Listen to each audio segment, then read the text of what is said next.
Welcome to Asian E Endurance Series Season 2 interview segment.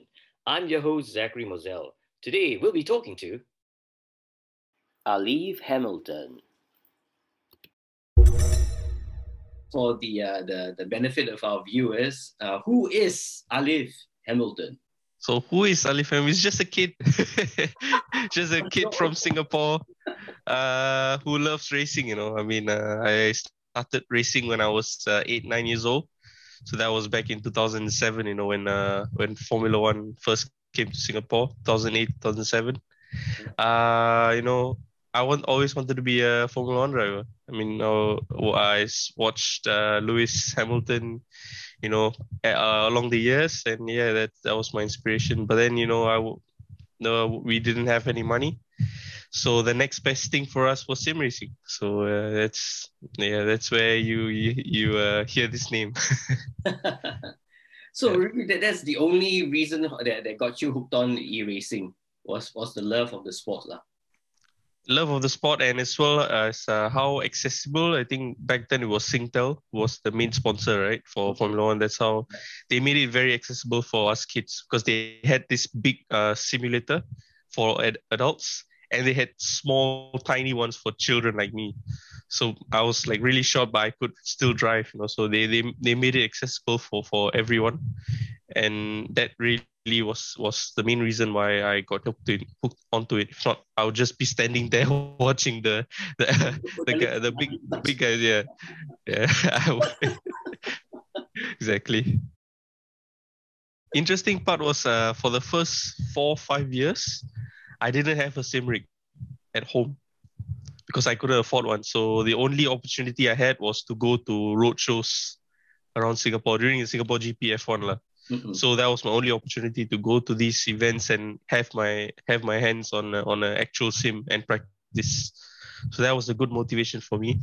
And then you must have waited for long, right? Those days I remember the queue was like, parents are like, why are you gonna queue for what? But they don't understand. You try to explain to them. They say, to them is game. Interesting part about the parents thing is my parents has been supportive since the beginning. They were the ones who really pushed me to go compete in these events. Like some of these events would take the whole day. Like morning, got to qualify until the night. So I'd just be there, like the only kid down there, just going round and round and round. The parental support really does help. Yeah, I mean, we didn't foresee what I'd become now, but they just saw it as as a hobby for me, just to spend time. I mean, it did help, when you trying to deal with pressure. Sim racing, you deal with that a lot of times, and I mean, it helped a lot, and it helped my discipline as well. Practicing, putting in the hard work and scheduling my practice perfectly. So yeah, it did help on the long run. And yeah, my parents were just there, just giving me the full support as they amazingly did.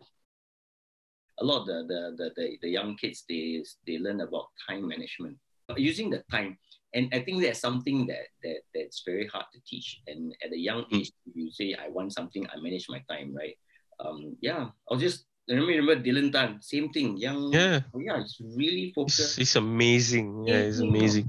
I can just only think of the opportunities, the doors that will open to him, and all this is hopefully all settled down. Yeah. I see a very good potential, very disciplined, nice, sweet boy. And he's got a very supportive set of parents as well behind him.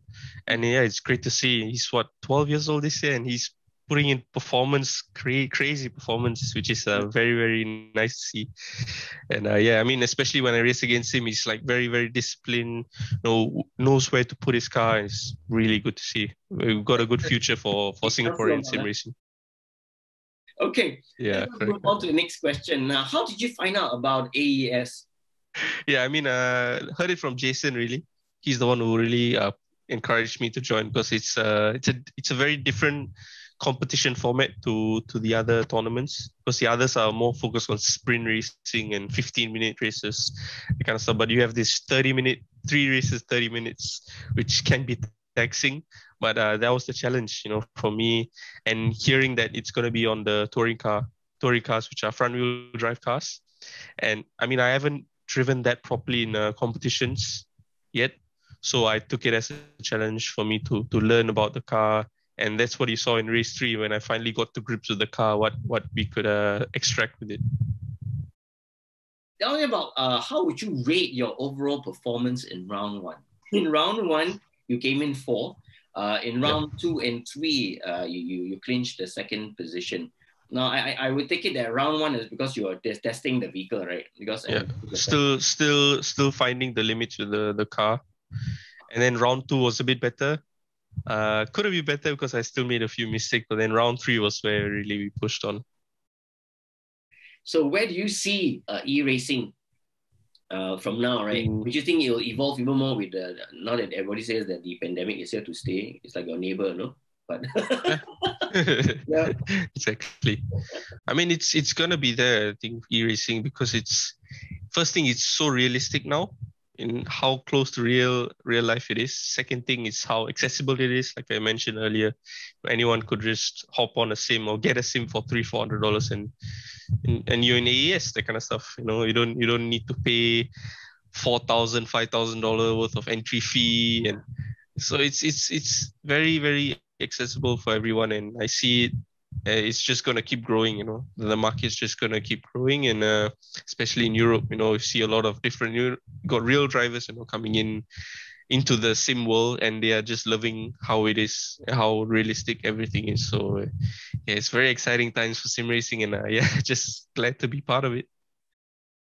Do you think that Singapore has the opportunity to take it to the next level, to be like an international global place? I probably not up there among the best yet because the best are all in Europe.